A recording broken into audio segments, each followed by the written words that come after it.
É pra live ou é pra story? Pra live mesmo. No caso a gente já tá ao vivo.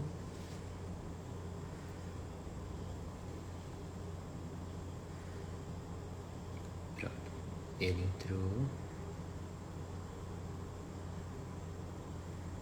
Aí você convida, né?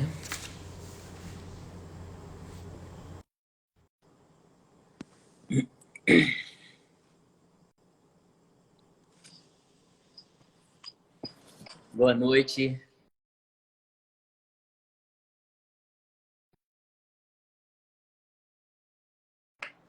Me vendo? Sim, perfeitamente. Eu não tô te ouvindo. Não está me ouvindo? Agora eu tô te ouvindo. Pronto, perfeitamente. São 7 horas agora, né? Tem algumas pessoas entrando. Oi, Érico, da comissão de logística. Várias pessoas aí chegando. Boa noite para todos vocês. Logo nós já vamos iniciar a live dessa terça-feira, né?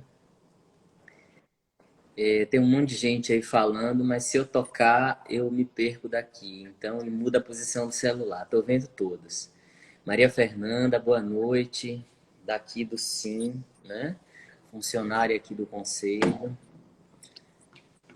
que vem realizando outras lives junto com o órgão. É alguém que a gente logo em breve vai ter de volta, né? Na mediação das lives do Conselho Regional de Farmácia do Estado da Bahia. Nós vamos dar início nessa terça-feira, dia 6 de outubro. Nosso tempo de live no Instagram é curto, né? Ele é de 1 hora, então a gente vai ficar bem atento para que o tempo nos permita discutir e ouvir um pouco, né, o nosso convidado de hoje com esse tema tão importante. Certamente a gente não vai conseguir esgotar tudo, há muito o que se dizer, há muito o que se discutir, o que ouvir. Nós farmacêuticos estamos num momento muito importante nessa pandemia, de protagonismo, eu diria, inclusive por conta de que as farmácias, assim como outros estabelecimentos de saúde, permaneceram abertas todo o período, funcionando como mais um ponto de apoio para a população, seja para o esclarecimento de dúvidas ou mesmo orientação com relação à aquisição e consumo de medicamentos, né? Então, num momento como esse de pandemia, eu fiz a sugestão do tema pela importância de que a gente possa conversar um pouco sobre a saúde mental. Em todo o mundo, e o Brasil não é o único privilegiado com isso, mas todo o mundo, a gente tem muito sofrimento em decorrência da pandemia, né? E aí a saúde mental é diretamente atingida e nós farmacêuticos precisamos não só estar atentos por conta das nossas saúdes mentais, mas principalmente para que a gente possa atender da melhor maneira esse paciente que se apresenta para a gente nos mais diferentes cenários, seja da farmácia comercial, seja das unidades públicas de saúde e até mesmo outras como as hospitalares, enfim, em todos os lugares em que nós estamos. Se a gente observa dados relacionados à saúde mental, eu até fiz alguns posts hoje de algumas chamadas dos números que são muito impressionantes, né? Dados oficiais, eu tive o cuidado de selecionar dados da Organização Mundial de Saúde, da Organização Pan-Americana de Saúde também, para que a gente pudesse ir pensando um pouco como o momento atual tem impactado de forma importante a saúde mental de todos nós, seres humanos. E para isso, então, para conversar um pouco sobre essa experiência em saúde mental, a gente convidou, né, o farmacêutico Vinícius Magalhães, que eu vou brevemente fazer a apresentação dele. Se eu esquecer de alguma coisa, ele vai complementar, né? Sim. Bom, primeiro eu acho que eu preciso iniciar dizendo que ele é um farmacêutico que atua na Secretaria Municipal de Saúde de Salvador, né, numa unidade de saúde mental, num dos CAPs. Ele vai daqui a pouco detalhar exatamente qual. E Vinícius, além de farmacêutico, que hoje atua também em saúde mental, é professor, né? Está e tem experiência na docência do ensino superior e também tem uma formação que eu acho extremamente interessante pela experiência que a gente pode adquirir a partir de uma formação como essas, que é a formação em farmácia clínica feita no Chile, né?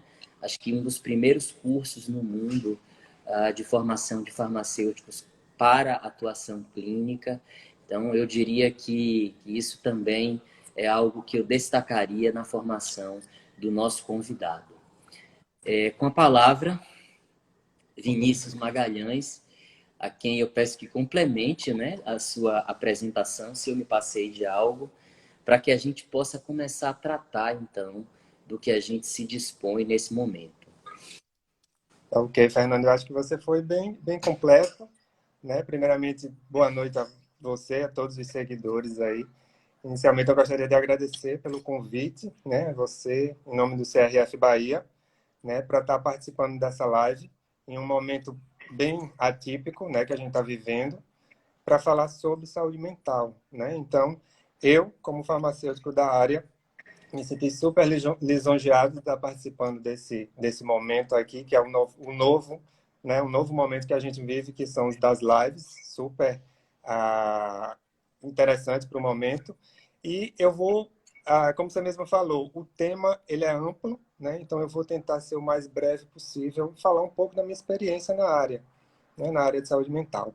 Então, basicamente, eu sou farmacêutico em um centro de atenção psicossocial, né? Então, é um CAPS do tipo 2, né? Que fica situado no bairro de São Caetano, né? Em São Caetano, alocado no distrito São Caetano Valéria, né? Que é o terceiro distrito maior de Salvador, né? E ele é um CAPS do tipo 2, né? De acordo com a portaria que rege os CAPs, 336, que divide os CAPs em 1, 2, 3, né? AD e infantil, então ele é do tipo 2, né? Então esses CAPs eles são definidos aí de acordo com o perfil epidemiológico e a demanda, né, local. E, basicamente, falar em relação ao modo como o farmacêutico atua nessa área, né? Então, eu antigamente, antes na parte acadêmica, né? Então, eu não tinha nenhuma experiência, não tive nenhum contato com saúde mental, tá? Então, na verdade, tudo é muito novo, tudo foi muito novo para mim, mas, assim, eu sou uma pessoa bastante movida a desafios, né? Então, esse foi mais um desafio aí na minha vida, em assumir um serviço do porte do que eu assumi lá em São Caetano, tá? Então, na verdade, ocorre o quê? No CAPS, como temos os medicamentos da portaria 344, então o farmacêutico ele é responsável por acompanhar essa dispensação, né? Então, todos os medicamentos são dispensados mediante uma prescrição médica, tá? Feita pelo psiquiatra. Então, todas essas prescrições elas são avaliadas e são dispensadas para o paciente, no caso, ou para o familiar ou para o cuidador, né? Então, a gente faz esse acompanhamento desse paciente no uso dos medicamentos, né? Só para ilustrar de que forma existe essa equipe, né, que atende a esse paciente. Na verdade, o CAPS é um serviço de demanda fechada, né? Então, ele é um serviço de demanda fechada, porém o paciente tem livre acesso a esse serviço, tá? Então, muitas vezes ele é referenciado de uma unidade básica, né? Então, ele é encaminhado para esse serviço e esse paciente passa por uma triagem aí, uma escuta inicial, né? Então, feito por um profissional de nível superior, e aí esse paciente ele é cadastrado e matriculado na unidade de acordo com o perfil dele. Então, na verdade, o CAPS ele atende pacientes com perfil com problemas mentais severos e persistentes, né? Então, erroneamente, muitas vezes os pacientes são referenciados com um perfil mais ambulatorial, né? É Então, importante a gente, principalmente porque pela diversidade, né, das pessoas que estão nos vendo, e principalmente porque esse material ele fica depois gravado, disponível no perfil do Conselho, eu acho que é importante que a gente primeiro dê uma esclarecida, né? Você falou em demanda fechada. Demanda isso. fechada para quem está no serviço privado é aquele setor que está no serviço público que não atende a emergências, né? Isso, Ele exato. vem, ele vem por encaminhamento no sistema que a gente chama sistema referenciado. Algum profissional médico que fez o atendimento no serviço público, numa unidade básica de saúde, encaminha esse paciente para uma unidade de atendimento especializado, que no caso que a gente está tratando em saúde mental. Eu Sendo andei CAPS. dando uma olhada, e aí você já trouxe algumas informações bem interessantes. Eu andei dando uma olhada no mapa de distribuição dos CAPs, né? E acabei descobrindo algumas coisas, algumas informações que eu não tinha antes. No interior do estado é grande a quantidade de cidades de maior porte que tem esses centros, né? Esses CAPs. Em Salvador, se a gente olha a distribuição no mapa, eu diria que é uma distribuição bastante bem dividida, de modo que a população possa ter acesso a essas unidades, né? Até porque a gente sabe da dificuldade de, em caso de se ter um familiar portador de alguma doença que afete a saúde mental, a dificuldade que é para encontrar esse atendimento. Então, eu acho que a primeira coisa que é interessante a gente detalhar, inclusive para farmacêuticos que estão em farmácias comerciais e que nos ouvem, é que existe uma boa distribuição dessas unidades na cidade de Salvador. Eu não arriscaria indicar quais e quantas são, porque acho que é sempre importante a gente saber que, pelo menos num período como esse de pandemia, algumas unidades podem estar com serviços restritos, Sim. né? Na verdade, Mas, oficialmente a gente tem 20 serviços do tipo CAPS, né? Então, 3 ambulatórios, né, de saúde mental e um PA, que é o pronto atendimento psiquiátrico, tá? Então, de forma oficial, realmente são esses os números distribuídos aí nos distritos sanitários da nossa cidade de Salvador, né? Então, são eles que compõem aí o que a gente chama de RAPS, né? A Rede de Atenção Psicossocial, em comunhão aí com os hospitais do Estado, né? Instituto Mário Leal e Hospital Juliano Moreira.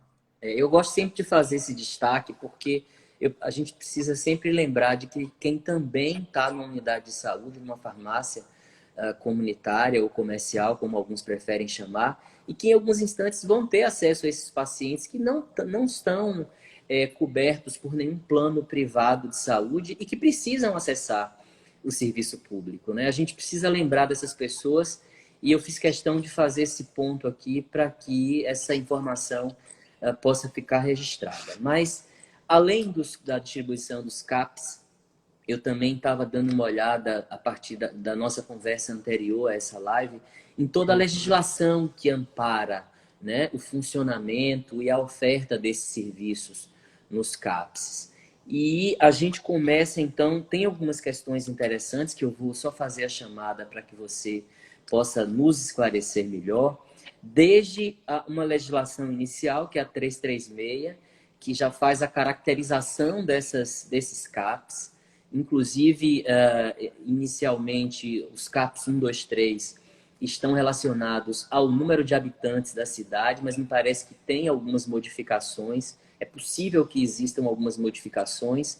E, além dessa terminologia, a gente tem os que atendem os CAPS-AD, que atendem os dependentes em álcool e outras drogas, e também aqueles que são específicos para o atendimento pediátrico, né? Acho que essa é a informação importante, porque nessa legislação a gente não tem a apresentação da figura como exigência para ter a presença de um farmacêutico nessa unidade.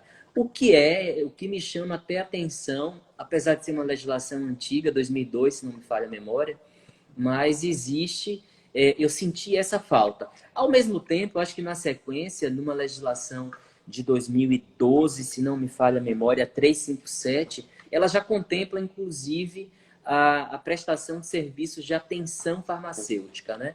Como é que está isso hoje na prática?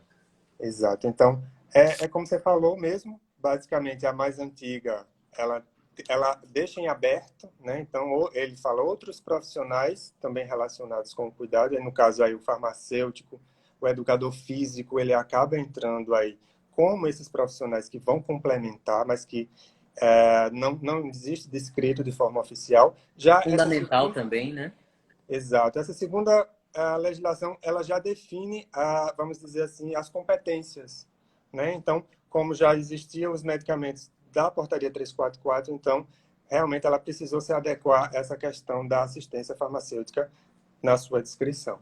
Então, basicamente, hoje, a grande maioria dos CAPs, eles possuem farmacêutico, né? Como no processo de dispensação desses medicamentos da portaria, fazendo toda a parte de logística aí, referente a essa dispensação e acompanhamento também, muitas vezes. E por último, a gente tem uma legislação que foi editada agora no período inicial de pandemia, que trata inclusive de questões relacionadas à entrega em domicílio, ampliação de prazo de receita para atendimento dos medicamentos que estão sob controle da portaria 344. Como é que está essa questão na prática hoje? Isso, na verdade, seria a RDC, né, a mais nova, mais atual, que é a 357, né, que ela foi, justamente ela foi prorrogada, essa validade dessas receitas. Então, no meu caso, no caso do meu serviço, os pacientes vão até a unidade, né, então os atendimentos psiquiátricos, eles não pararam, né, as outras atividades, as oficinas, elas pararam por conta do momento, só que o atendimento psiquiátrico, ele continuou. Né? Então, e a dispensação, consequentemente, também continuou. Então, claro que mantendo todas as medidas preconizadas pelos órgãos competentes de não aglomeração, de distanciamento e tal. Então, foi mantido, né, o serviço. Claro que a demanda baixou bruscamente, né, não teve como, mas que esses medicamentos eles continuaram sendo utilizados com a perspectiva de não interrompimento do tratamento. Né? Então, isso para o paciente de saúde mental é muito importante. Não ter esses gaps aí na utilização dos medicamentos. Então, foi fundamental. Tá? Então, em relação a essa portaria, ela agora prorrogou, né? Seria 90 dias a validade das prescrições, liberação de medicamentos para 90 dias. Então, ela foi prorrogada aí por mais um período.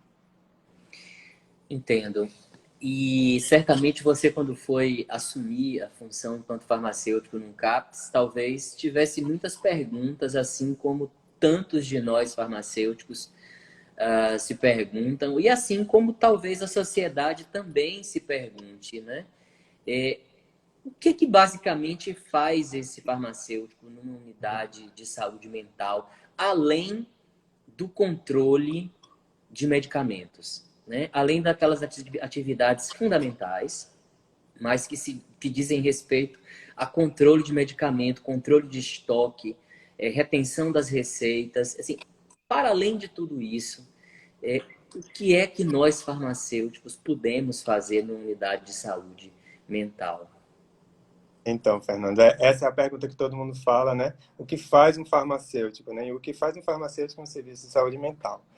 Né? Então, o serviço ele tem basicamente um foco, né? Que na verdade seria o paciente. Então, a gente tem ali um paciente com várias demandas, né? Um paciente que tem uma certa peculiaridade e que traz algumas demandas, né? Tem alguns anseios, né? Tem algumas dúvidas muitas vezes, tem alguns medos. Então, o farmacêutico, além de ter a sua ferramenta de trabalho, né? Que é o medicamento, na verdade é a nossa ferramenta de trabalho, a gente tem um sujeito que faz utilização daquela ferramenta, né? Então isso casa muito bem aí no que a gente chama de segmento farmacoterapêutico, né? Então a gente muitas vezes presta uma orientação no momento da dispensação para o paciente, para o familiar ou até mesmo para o cuidador, né? De como utilizar aquele medicamento, como armazenar de forma segura, né? A questão de atender aos horários das tomadas dos medicamentos, né? E eu trabalho muito nessa vertente aí, do medicamento, né? E da adesão terapêutica, né? Então, trabalhar com pacientes da saúde mental é basicamente se debruçar aí sobre a adesão à terapia, à farmacoterapia. Claro que existem outras terapias complementares, psicoterapia, né? Então, e outras que possam ser adicionadas aí no cuidado a esse paciente em especial, tá? Então, no meu caso, eu realmente me debruço aí sobre as questões de adesão à terapia. Claro que a gente não consegue trabalhar sozinho, né? Então, são muitos pacientes e, basicamente, eu trabalho em comunhão com a equipe, com que a gente chama de técnicos de referência, né? São os profissionais que acompanham esses pacientes e que traçam um plano terapêutico para eles, inclusive incluindo aí medidas farmacológicas e não farmacológicas também. Tá? Isso é Então, importante destacar, né? Que um CAPS não existe apenas para que o paciente use medicamento. sim, E que parte do tratamento inclui uma série de medidas não farmacológicas, e aí a importância, desde o terapeuta ocupacional até o educador físico, né? exato, Passando por todas as profissões.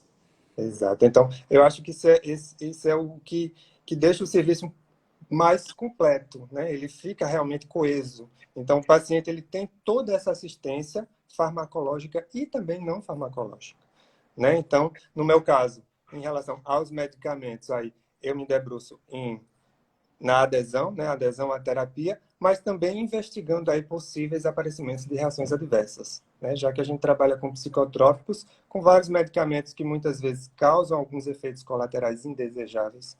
E aí, basicamente, esse acompanhamento também contempla aí essa vigilância na utilização desses medicamentos, tá? Então, para ilustrar um pouco mais, assim, de forma mais abrangente, né? Então, além das questões farmacológicas, eu, na verdade, tenho uma breve experiência, né? Uma ampla experiência inicialmente com a formação de grupos, né? Na verdade, de oficinas. Então, talvez esse tenha sido a porta de entrada em que eu consegui visualizar que esses pacientes eles poderiam ter um acompanhamento maior, né? Então, eu falo até pela questão da vinculação, né? Então, é muito importante quando se fala no paciente da saúde mental essa questão da vinculação, né? Uhum. Então, eu tentei montar, na verdade, uma oficina em que contemplasse, além desse acompanhamento, algo que trouxesse, vamos dizer assim, um retorno, né? Então,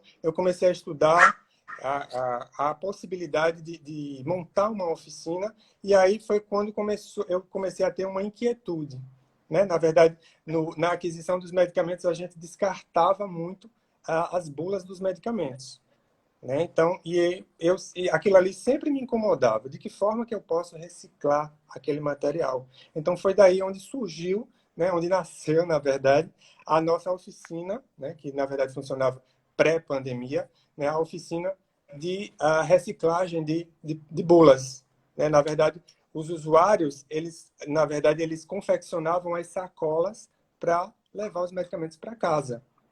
Tá? Então, foi a forma que eu encontrei de, além de socializar, né, entre eles, conseguir fazer com que eu acompanhe aí possivelmente o aparecimento de algumas reações adversas, né? Então, nesse contexto, nesse espaço lúdico, né, eu consigo aí acompanhar os pacientes, conversar, né, abrir roda de discussão em relação à utilização de medicamentos, aparecimento de reações adversas e até mesmo de visualizar esse tipo de reação adversa de efeito colateral, né? Eu quero muito tratar dessa questão, né, das oficinas, e eu tenho algumas questões anteriores para trazer, para lhe perguntar. Essas oficinas, a gente daqui a pouco vai entrar em detalhe sobre elas, porque aparentemente parecem algo muito simples, muito banal, mas a gente precisa mergulhar um pouco na importância e profundidade dessa atividade, né? Só para lembrar para o pessoal que está assistindo a gente, eu estou vendo todas as questões, todas as perguntas que estão sendo trazidas. Ao final, a gente vai deixar um tempinho para tentar contemplar todas elas, mas eu estou observando daqui todos que permanecem em sala, que estão entrando em contato através, enquanto ouvintes dessa live. E daqui a pouco, daqui mais um pouco, a gente vai detalhar e trazer essas questões que eles estão apresentando. Mas você fala de adesão, né?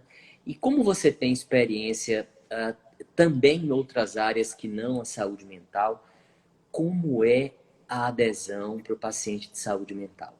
Eu acho que vou fazer logo duas perguntas para você. A gente sempre que pensa em paciente de saúde mental, talvez existam ainda algumas ideias um pouco equivocadas sobre quem é esse paciente de saúde mental, né? A priori e ao pé da letra, todo paciente que apresenta alguma desordem de natureza psíquica é um paciente de saúde mental, para que a gente não tenha aquela visão equivocada de que é paciente de saúde mental apenas aquela pessoa que se encontra num momento em surto psicótico, né? Não, não é necessariamente isso. E a gente vai ter aí uma grande quantidade de apresentações de toda a sintomatologia desses pacientes. Então, você consegue falar para a gente sobre como é a adesão desse paciente que você atende e depois, quem é esse paciente, né? A unidade que você trabalha, para que a gente possa caracterizar bem, ela atende que tipo, que perfil de paciente? Essa pergunta é muito boa, né, Fernanda? Assim, falar sobre adesão dariam várias horas de lives, né? Então, várias lives falando e repensando, na verdade, construindo o pensamento em relação a esse problema aí relacionado a medicamento, que seria a adesão. Né? Então, claro que a literatura ela traz vários algoritmos, né, que a gente pode aplicar no momento do atendimento de um paciente, isso em outros serviços, né, para saber se realmente o paciente está aderindo ou não à terapia. Né? Então, a literatura já traz esse tipo de algoritmo, que é uma ferramenta que a gente pode utilizar para facilitar o nosso trabalho. Tá? Então, você falou um outro ponto super interessante também. Qual é esse paciente? Qual o perfil desse paciente? Então, hoje eu posso, após 5 anos, né? Eu completo nesse mês 5 anos de saúde mental.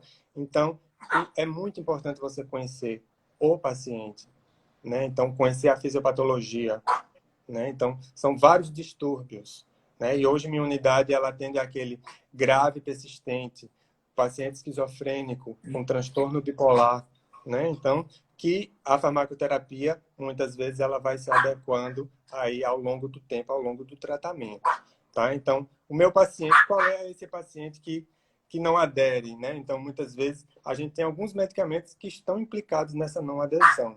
Né? Então, na minha experiência, como eu atendo muito paciente com transtorno bipolar, então, carbonato de lítio, na minha visão, é um dos medicamentos em que eu tenho a menor taxa de adesão. E a literatura já traz isso. Tá? Então, 46% dos pacientes que utilizam carbonato de lítio, muitas vezes, eles não aderem bem à terapia, eles abandonam essa farmacoterapia. E existe um agravante maior em relação ao medicamento, né? Um medicamento de baixo índice terapêutico. Né? Então, carbonato de lítio ele tem uma importância para tratar o paciente com transtorno bipolar, mas a gente não pode esquecer, enquanto farmacêutico, que ele é um medicamento de baixo índice terapêutico.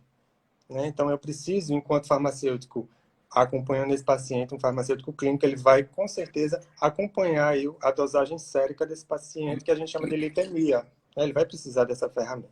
E é um medicamento que está presente em outros cenários, não apenas no CAPS, né? As farmácias como um todo comercializam como mais um medicamento sob controle da portaria 344, né? Exatamente, ele está em vários contextos. Como é que é a participação da família nessa questão da adesão?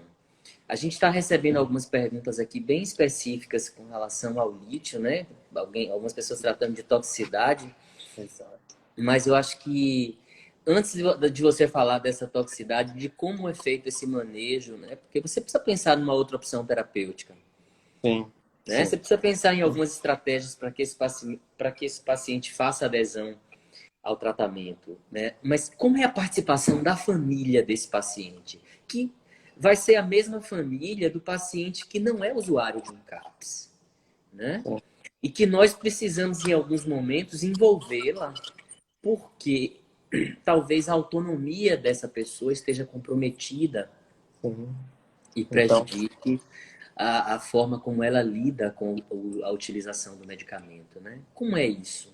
Exato, é um ponto super interessante. Então, tentar implicar realmente a família nesse cuidado, né? Muitas vezes o paciente não tem condição realmente de, naquele momento, gerir todos aqueles medicamentos, né? Fazer toda aquela logística de horários de tomadas do medicamento. Isso está intrinsecamente ligado à adesão. Então, realmente, muitas vezes, eu atendo o familiar e também atendo o paciente, né? Então, prestando orientação aí aos dois, a ambos, né? Então, trabalho com uma tabela em que eu tenho todos os horários e todas as quantidades, explico, muitas vezes correlaciono com a cor, né? Com a coloração, isso é um artifício que a gente utiliza.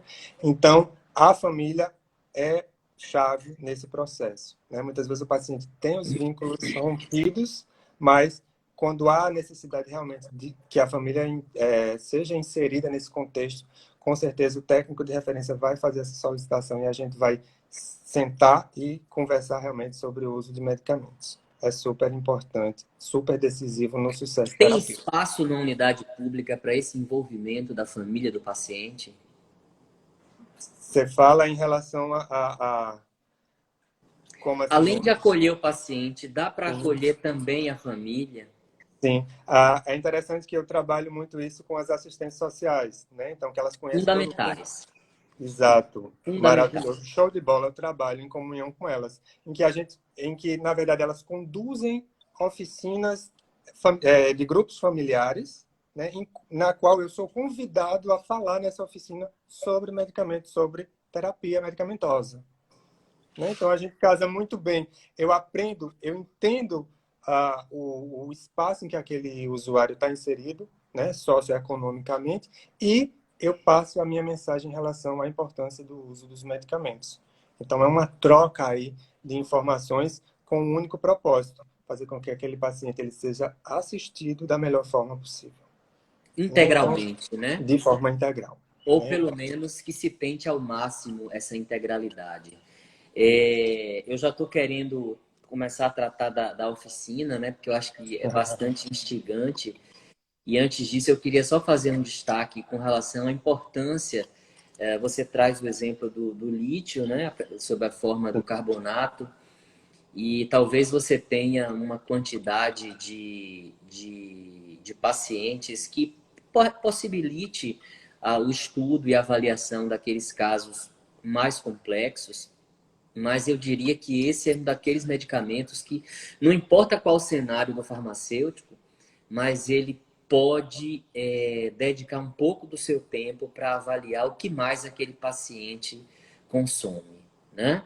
E aí, por mais que a gente saiba da limitação do tempo nas farmácias comerciais, mas eu sempre gosto de chamar atenção para isso, pela importância e pelo diferencial que às vezes o farmacêutico faz em um tratamento de um paciente que utiliza grande quantidade de medicamentos, em pacientes que a gente costuma chamar de polifarmácia, e pela possibilidade desse farmacêutico ter condições de evitar problemas, não apenas para o paciente em saúde mental, mas para qualquer paciente. Mas quando a gente trata de paciente de saúde mental, a gente sabe que uma possível descompensação por conta de uma interação, por conta de um problema com adesão desse paciente pode significar uma quantidade de problemas maior, não só para ele, como para toda a família, né? Então, quando você fala dessa questão de interação e você traz o exemplo desse medicamento específico, que eu imagino que na sua realidade seja um daqueles medicamentos-chave que quando você ouve, você já fica atento para saber como é que está a adesão do paciente, né? Vamos lá, vamos ver se pode substituir, se pode modificar horário, se pode trazer alguém da família para nos ajudar com esse tratamento. Então, eu gosto de fazer essa parada, né, para dizer que em qualquer cenário que nós farmacêuticos estejamos, é importante que a gente fique atento a alguns pacientes especificamente que podem estar tendo problemas relacionados à adesão e na tentativa de que a gente possa prevenir, né? E acho que o momento que a gente vive, não só por conta da pandemia, mas por conta do próprio avanço, do ponto de vista legal até, das nossas atribuições clínicas, a gente precisa estar muito atento ao que pode ser feito, porque nós estamos nos ambientes de saúde, nós temos acesso a esse paciente e podemos fazer o tratamento dele ter uma qualidade melhorada, né? Até porque a gente sabe que, por mais que outros profissionais que já integram, que também integram as equipes de saúde, estejam atentos, mas nós, no ponto de vista da avaliação para a utilização de medicamentos, talvez nós estejamos mais atentos a essas questões que, de repente, outros desses profissionais não conseguem ou não têm tempo, enfim. Então, eu gosto de fazer esse destaque. Mas eu fiquei bem intrigado com a história das oficinas. Eu já vi que tem comentário ali falando da ideia, né, como é interessante. A princípio, parece um negócio muito simples e até bobo, né? Que é você pegar um papel. Quem trabalha em unidades de saúde pública sabe da quantidade de lixo que é gerada, né, quantidade, por conta das bulas e caixas de medicamentos, que muitas vezes são apresentação para uso hospitalar ou para dispensação em farmácias ambulatoriais, e aquilo tudo ali sobra, né? E o que é que eu faço para ter um pouco mais de contato com esse paciente? A gente faz oficina, né? Foi nessa vertente aí que eu pensei, né? Então, como reciclar, né? Então, vamos pensar, então, em comunhão com a oficineira da unidade, a gente montou a oficina, que foi batizada como oficina farmacoterapêutica, né? Em que essas bulas elas eram recicladas, né? Elas eram transformadas em sacolas, e nesse contexto lúdico, eu tentei abordar os pacientes para saber como estão os aspectos em relação à adesão, né? E possíveis aparecimentos de reações adversas, né? Então, tremores, né? O que a gente chama de disartria, né? Que seria a fala arrastada, né? Então, a gente consegue detectar esse tipo de reação adversa aí numa conversa com os pacientes, né? Então, sonolência e outras reações adversas que, porventura, possam aparecer. Então, é nesse momento aí, tremores, né? Já que é um trabalho laboral, né? É necessário utilizar as mãos aí para a confecção. Então, foi um espaço em que a gente realmente conseguiu atingir esse paciente de forma positiva, catalogando essas informações. Excelente, excelente ideia. Eu não sei o quanto é inovador, né, mas até recomendo que vocês pensem em documentar tudo isso, porque eu acho que é bastante interessante. E como proporcionar esse tempo de contato com o paciente, fugindo daquele velho e tradicional esquema de consultório em que paciente e profissional estão sentados um de frente para o outro. A gente sabe que o paciente portador de distúrbio mental nem sempre ele está disponível para desenvolver uma conversa, né? Em alguns instantes, a depender, ele vai até se sentir importunado pelo profissional. E com essa ideia aí que vocês trazem, você coloca eles para colocarem a mão na massa. E a partir daí você consegue observar, porque a sacola do ponto de vista prático é o mais simples, né? Talvez o serviço até disponibilizasse, mas com o mote de produzir o objeto em que ele vai levar o medicamento, você consegue colocar ele em contato com outros pacientes, Sim. conversando com outros pacientes, para além da interação com o profissional, fazer as suas observações e registros, né? E aí? E o que é que acontece quando você percebe que existem questões a serem ajustadas? Como é que você procede? É durante a própria oficina? Exato. Então, finalizada a oficina, detectando uma possível reação adversa a algum medicamento, o primeiro ponto seria a conversa com o técnico de referência daquele paciente, daquele usuário, né? Então, catalogar mais informações da história daquele paciente, fazer uma revisão da farmacoterapia, o que é que ele utiliza, né? Porque, na verdade, eu estou com ele na oficina, mas eu preciso buscar no prontuário as informações sobre ele, farmacoterapia atual, né? Porque muitas vezes o paciente ele muda a farmacoterapia com o decorrer do tempo, né? Então, aumenta a dose, diminui dose, suspende o medicamento, insere outro. Então, eu preciso saber qual a farmacoterapia dele atual, né? Por quanto tempo que ele está utilizando. E aí, de posse dessas informações com o técnico de referência, eu chego até o médico, o psiquiatra, e tento realizar realmente uma intervenção, que na verdade é uma intervenção verbal, né? Não é uma intervenção documental, uma intervenção verbal, que pode ser tratada, a depender da gravidade, ela pode ser tratada de forma mais rápida ou ela pode ser discutida em reunião multiprofissional. Muito Então, bom. uma vez por semana, toda a equipe se reúne para discutir todos os pacientes que estão sendo acolhidos e algumas demandas que chegam de forma como essa do exemplo. Tá? Então, é o momento em que todos os profissionais eles compartilham, né, das informações, inclusive o farmacêutico. Eu estou vendo um comentário ali de Lívia Reis dizendo que a oficina foi um sucesso. Eu não tenho dúvida disso, né? Mas, Lívia Reis é nossa educadora física. que bom, que bom. Que bom saber que tem educador físico integrando a Sim, equipe, né? maravilha. Que bom saber, para todas as medidas não farmacológicas. Você fala em duas coisas aí bem interessantes que eu queria que você detalhasse um pouco melhor. Você fala na figura do técnico em saúde, é isso? Técnico de referência. Técnico de referência, desculpe. Exato. Quem é esse profissional e o que é que ele faz? Né? Então, os técnicos de referência são os profissionais de nível superior, né? Então, são os psicólogos, as assistentes sociais, as terapeutas ocupacionais, a educadora física, todos aqueles profissionais de nível superior que acabam por acompanhar seus pacientes quando eles são matriculados na unidade. Né? Então, são esses profissionais que são responsáveis por montar o que a gente chama de PTS. Né? É o projeto terapêutico singular. Então, são todas as demandas que o paciente necessita, eles são pactuadas, são formalizadas e pactuadas com esse paciente, né, com esse usuário, desde medidas farmacológicas até medidas não farmacológicas. Muitas vezes esse profissional ele é responsável por organizar toda a vida desse sujeito. Né? Então, muitas vezes o paciente ele chega à unidade, paciente em crise, pós-internamento em um hospital, né? Então ele retorna para a unidade e esse profissional ele é responsável por acompanhar e dar o andamento do tratamento desse paciente na unidade. Tá? Então, Muito bom, eu não conhecia. Essa é uma ideia que acontece do técnico de referência. Ela é da unidade de saúde em que você trabalha ou isso é presente em todos os CAPs?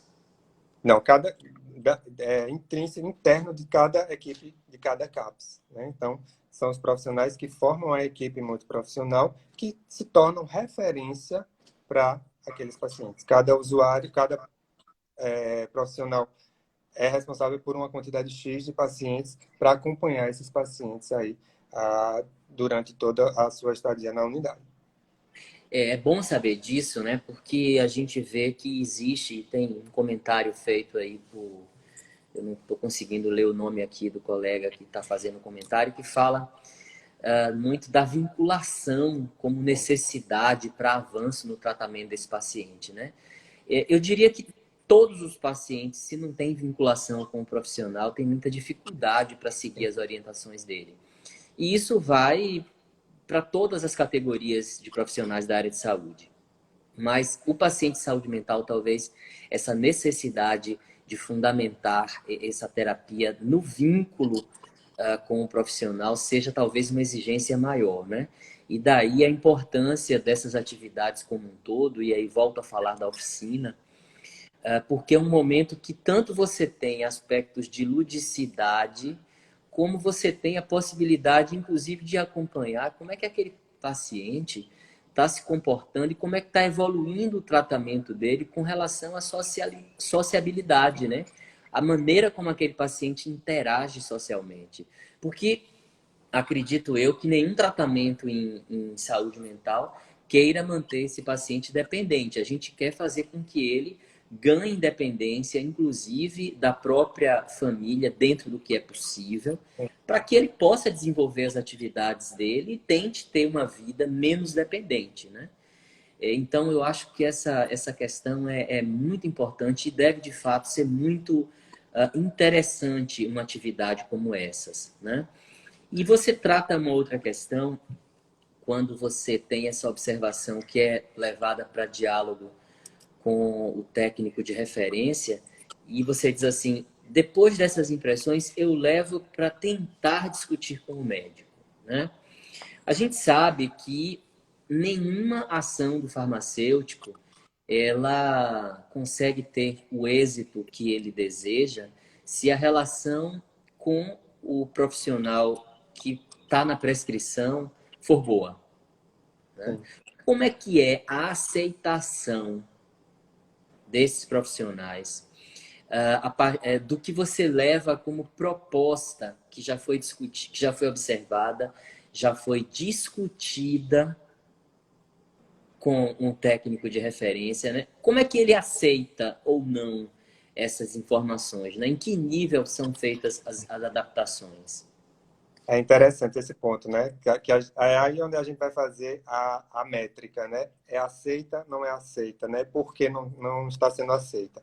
Então, basicamente, com os psiquiatras, a gente tem um trabalho muito próximo, né? Então, por conhecer muito o paciente, por muitas vezes ele fica pautado na questão da patologia, né? Então, muitas vezes, alguns aspectos eles acabam sendo distanciados e aí a gente contempla justamente pelo técnico de referência conhecer muito daquele paciente, eu conhecer sobre farmacoterapia e a gente chega até o prescritor e realmente mostrar, convencê-lo que aquilo ali é uma possível, há necessidade de uma possível mudança, né? Então, é aceito, né? Assim, muitas vezes é aceito com argumentação boa, né? Então, trazendo fatos, Sempre, né? dados, né? Sim, como Você farmacêutico, fazer a alguém gente... mudar de opinião, você tem que ter uma boa argumentação. Exato, né? Então, a Não é gente por traz outra coisa. evidências, na verdade, farmacêutico, já é treinado para buscar essa evidência, né? Então, a gente consegue realmente convencer o profissional que existe a necessidade de uma mudança, né? Do aumento de uma dose, da diminuição, de um ajuste aí a ser feito, né? Então, Tem uma as pergunta bem intervenções, elas são interessante. bem vistas. Desculpa, eu te interrompi, Não, me tranquilo. perdoe, te interrompi. Tem uma pergunta bem interessante aparecendo, que eu acho que é sempre importante a gente responder em tempo, que é assim, muda a percepção do paciente em relação ao farmacêutico, porque a gente sabe que em muitas realidades o paciente ainda desconhece o farmacêutico porque não teve contato efetivo com ele, porque não teve um momento em que observou que uma atitude do farmacêutico produziu mudança e melhoria na qualidade do tratamento dele. Como é, e acho que essa pergunta que vem aí é nesse sentido, como é a visão que esse paciente tem e a relação que ele tem com o farmacêutico depois dessas oficinas? Muda, melhora ao longo do tempo? O que é que acontece? Sim, sim. Muitas vezes eles acabam solicitando a sua presença, né? Então eu preciso falar com ele, né? Então eu preciso dar uma palavrinha com ele. Muitas vezes é só uma escuta, né? Muitas vezes eu falo o mínimo, eu acabo escutando mais do que falando, né? Então ele tem essa necessidade muitas vezes de conversar, de dialogar, né? Então de colocar algum ponto, né? Então eu me senti assim, eu me senti assado. Será que tem correlação com o medicamento? Muitas vezes eles correlacionam com o medicamento. Então é dessa forma, nessa construção, né? Nesse diálogo que a gente firma aí, a paciente e farmacêutico, é que a gente vai construindo realmente o que a gente chama de vínculo, né? Então o vínculo nasce daí, né? E Então, pelo menos enquanto profissional, para mim não tem nada mais gratificante do sim, que essa demanda do paciente para ter o contato comigo, farmacêutico, sim. né? Eu Não acho tem que nada mais gratificante. esse aí é o ápice, né, de todo o acompanhamento. É você saber que você está fazendo diferença na terapia daquele paciente, né? Então, muitas vezes é uma conversa, é uma escuta em que ele sai dali realmente com outra percepção, né? Então, muitas vezes é a percepção que é o medo que ele tem do medicamento, muitas vezes, né? Então, que muitas vezes a gente acaba minimizando esse tipo de situação. Então, essa parte aí é fundamental, pelo menos para mim, como profissional de saúde. E você fala num termo bem interessante que é medo do medicamento. Sim, muito importante. E isso talvez seja muito forte para o paciente de saúde mental. E a gente precisa também destacar rapidamente que dentro do que se chama de experiência da medicação, né, que é a experiência que o paciente tem com a utilização de medicamento, eu diria que não apenas o paciente de saúde mental, mas todo e qualquer paciente portador de doença crônica vai dentro dessa experiência com a medicação, experimentar os mais diversos sentimentos, inclusive de medo, e às vezes até problemas relacionados à adesão por conta desse medo, né? Então, se você farmacêutico não está ali disponível para poder desmistificar, Exato. né? E aí você tem todos os tipos de medo, desde o medo da dependência até o medo porque ele acha que quando tomou da última vez se sentiu mal, Exato. E né? geralmente Então, acontece isso. quem para olhar para essa situação e observar que o que é esse se sentir mal? O que é esse medo? Isso é por conta de efeito colateral? É interação? Se não, o farmacêutico, né? Tem uma outra pergunta que aparece aí agora há pouco, que fala da identificação de toxicidade em períodos agora de pandemia com esse paciente em casa. Tem algum trabalho diferenciado ou adaptado ao momento de pandemia para a identificação de problemas relacionados ao uso de medicamento, no caso dos pacientes que são atendidos no CAPS? Então, né, nesse período, né, da verdade, no período de pandemia, em que realmente os pacientes, muitos deles estão sendo dispensados medicamentos para 3 meses, né, então pode ocorrer a questão do uso excessivo, né, o aparecimento de toxicidade.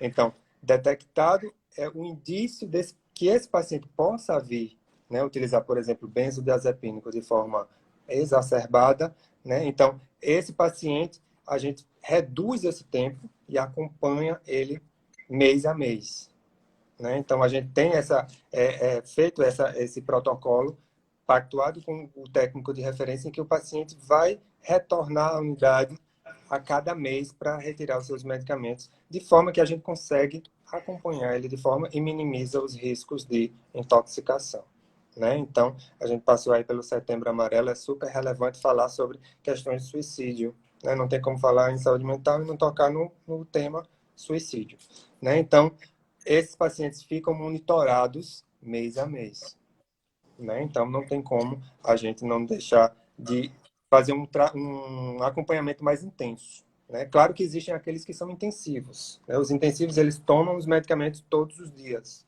e levam os medicamentos para o final de semana, né? E existem aqueles que a gente já dá uma certa autonomia mês a mês e, com o passar do tempo, espaçando mais essa liberação aí, de acordo com as portarias que regem a, a liberação dos medicamentos.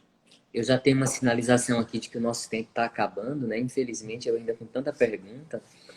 E tem alguns comentários que eu queria que rapidamente, Vinícius, vou te dar um tempinho bem curto para você tentar responder. Tá. Tem um deles que fala em se você teve alguma formação prévia a essa atuação em saúde mental, né? Não vou conseguir agora ver o nome de quem fez o questionamento.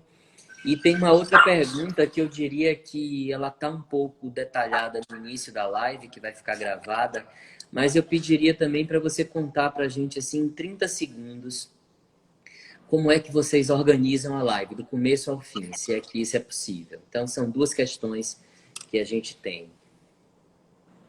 Tá, então eu não tive nenhuma formação prévia, né, em saúde mental. Na verdade, eu sou farmacêutico hospitalar, né, então eu venho de formação hospitalar e, na verdade, assumi o cargo como farmacêutico em saúde mental. Então, eu não tive nenhuma formação prévia. Claro que alguns cursos, né, algumas palestras em relação ao perfil do paciente, né, de saúde mental, há alguns transtornos em particular, mas de saúde mental realmente foi a minha primeira experiência. Tá? E a outra pergunta seria, em 30 segundos... Para você falar de como é que a oficina foi organizada, né? De ponta a ponta, de início ao fim. De como que ela foi conduzida. Vocês agendam pacientes, 10 pacientes, 5 pacientes? Exato. A gente começou com um piloto, né? Como tudo que se inicia, a gente começou com um projeto piloto, em que eu solicitei para os técnicos de referência 6 pacientes que tivessem esse perfil, conseguisse realizar esse trabalho laboral, né? Trabalhar com papel, trabalhar com cola, né? Ter essa certa habilidade, né? Que tivesse tivesse mais de 5 medicamentos, né? Então, que aumenta aí a probabilidade de interação e possivelmente detecção de reação adversa. E em relação aos horários, né? Então, acontecia uma vez por semana e que esses pacientes conseguissem realmente se locomover e vir até a unidade, né? Já que a gente tem pacientes que não Ok, conseguem o tempo está vir até a acabando, unidade, viu? Eu vou te tá? interromper. Tá, ok. Antes de finalizar, tem 2 questionamentos aí. Se você conseguir ser rápido, ok. Tá. Paciente que não tem familiar, como é que faz? Então, muitas vezes a gente recorre a quem tem a curatela desse paciente, né? Então, as assistentes E o sociais, serviço social vai ser exato, fundamental, né? exato, E elas com que tratam relação dessas a... questões. Eu tô te interrompendo assim, porque senão a Uhum. gente não consegue contemplar todo mundo. Com relação à Tranquilo. overdose por medicamento, como é que tratam? Como é que Sim, fazem? Como é que aí, procedem? no caso, a overdose vai ter que ir a um serviço hospitalar realmente, né? Então, vai ter que recorrer Excelente, à unidade de alta complexidade. Não excelente. tem como. O nosso tempo está esgotado. Ok. Parece que o pessoal gostou bastante, o que nos deixa muito feliz, né? Tem gente até sugerindo para que a gente abrisse uma outra, mas dentro desse formato eu acho que não vai ser possível agora. A gente, Maria Fernanda está dando sugestão aqui. Estou vendo muita gente querida, de amigos a colegas. Eu Bom, quero iniciar agradecendo, Vinícius, a você pela disponibilidade dessa conversa, né? ok. Ao Conselho Regional de Farmácia, sempre na pessoa do nosso presidente, Dr. Alan Brito, mas também preciso agradecer a toda a assessoria do Conselho, desde Arivaldo, né, que trabalhou para que isso fosse possível, até o nosso técnico de informática, Jonathan, que está aqui com a gente, me dando as dicas e controlando meu tempo. Sem essas pessoas, isso não seria possível, né? Agradecemos a todos vocês e deixo esse finalzinho para você, então, fazer as suas considerações finais. Tá? Então, eu que agradeço pelo convite, CRF, e a você, José Fernando, por abrir esse espaço para falar de saúde mental e finalizar com uma mensagem, né, com uma consideração que é bastante importante a gente conhecer o paciente, né? Então, porque do medicamento nós farmacêuticos temos a obrigação de conhecer da nossa ferramenta, tá? Então, um abraço em todos, obrigado a todos os seguidores aí que acompanharam essa live. Muitíssimo obrigado. Pois é isso, gente. A gente vai encerrar. Obrigado a todos vocês. Até a próxima terça. Tchau, tchau.